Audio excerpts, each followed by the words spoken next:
मंत्री उदय सामंत यांच्या उपस्थितीत बांबू लागवड आणि विकास परिषदेचे आयोजन जिल्हाधिकारी कार्यालय, जिल्हा परिषद, सामाजिक वनीकरण विभाग आणि कृषी विभाग यांच्या संयुक्त विद्यमाने आज जिल्हा नियोजन सभागृहात जिल्हास्तरीय बांबू लागवड आणि विकास परिषद आयोजित करण्यात आली। बांबूचे महत्त्व शेतकऱ्यांना कळावं तसेच जिल्ह्यामध्ये जास्तीत जास्त बांबू लागवडीखाली क्षेत्र वाढावे आणि त्या माध्यमातून शेतकऱ्यांना एक शाश्वत आर्थिक स्रोत निर्माण व्हावा या दृष्टिकोनातून या परिषदेचे आयोजन केले होते।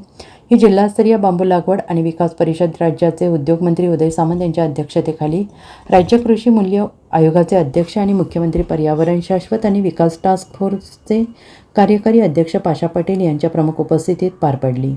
या परिषदेला जिल्ह्यातील विविध भागातील शेतकरी मोठ्या प्रमाणात उपस्थित होते। जिल्ह्यातील शेतकऱ्यांनी जास्तीत जास्त प्रमाणात बांबू लागवड करून स्वतःचा शाश्वत आर्थिक विकास करून घ्यावा यासाठी शासन सर्वतोपरी शेतकऱ्यांना मदत करेल, असे यावेळेस राज्याचे उद्योगमंत्री उदय सामंत यांनी म्हटलं आहे। या परिषदेला टास्क फोर्सचे अध्यक्ष पाशा पटेल यांनी देखील मार्गदर्शन केले आहे। अजून एक मला महत्त्वाची जी गोष्ट सांगायची की त्याच्यामध्ये पाशाबाई अजून चांगलं सांगतील। आपण ज्या पद्धतीनं ग्लोबल वॉर्मिंगला सामोरं जातोय त्याच्यावर पाशाबाई सांगतील, पण मला अजून एक फक्त आपल्या कोकणाची आठवण करून द्यायची आहे। 3-4 वर्षापूर्वी आपल्याकडे पूर आले। चिपळूणची मंडळी देखील इथं आलेली आहेत। चिपळूणला देखील पूर आला, रत्नागिरीमध्ये देखील पूर आला, माझ्या मतदारसंघामध्ये अनेक ठिकाणी पूर आला, जगबुडीला पूर आला, सावित्रीला पूर आला।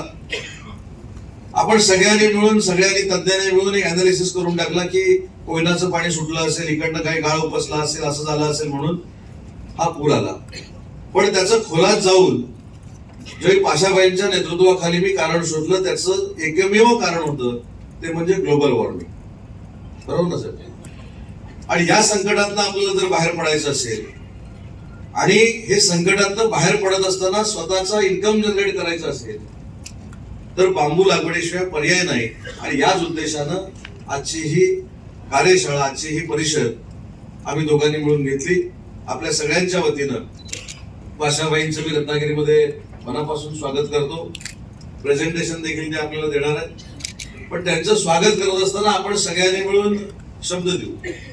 तुमच्या कलेक्टर साहेबांनी सांगितलं 10,000पेक्षा जर जास्त लागवड झाली तर ते आनंदाचीच बाब आहे, पण जसं मगाशी मी बैठकीमध्ये सांगितलं की मिशन म्हणून अधिकाऱ्यांनी राबवलं पाहिजे। माझं हे घरचं काम आहे, मला काहीतरी चांगलं करून दाखवायचं आहे असं समजून जर अधिकाऱ्यांनी तळागाळापर्यंत शेतकऱ्यांपर्यंत जाऊन त्याची जनजागृती केली तर 10,000चं नक्की 20,000 होऊ शकतात याची देखील जिद्द प्रत्येक शेतकऱ्याच्या मनामध्ये आहे। आणि म्हणून तुमच्या सगळ्यांच्या वतीनं पाशाबाईंचं मी मनापासून रत्नागिरीमध्ये स्वागत करतो। आपल्या सगळ्यांच्या वतीनं पाशाबाईंना शब्द देतो, तुम्ही सांगाल तेवढे बांबू आम्ही कोकणामध्ये लागवड या कोकणामध्ये करू, रत्नागिरी जिल्ह्यामध्ये करू आणि त्याच्यातनं महाराष्ट्राला दाखवून देऊ की बांबू लागवडीतनं देखील फार मोठा उद्योग निर्माण होतो। तो जर उद्योग निर्माण झाला तर त्याचे कारखाने बनतात आणि जर कारखाने बनले तर त्या कारखान्यातनं पेट्रोल डिझेल सारखं इंधन बाजूला होऊ शकतं। हे दाखवणारा महाराष्ट्रातला रत्नागिरी जिल्हा हा पहिला जिल्हा असेल, हा शब्द आपल्या सगळ्या शेतकरी बांधवांच्या वतीने पाशाबाईंना देतो। पुन्हा bureau report SBN Marathi, Ratnagiri.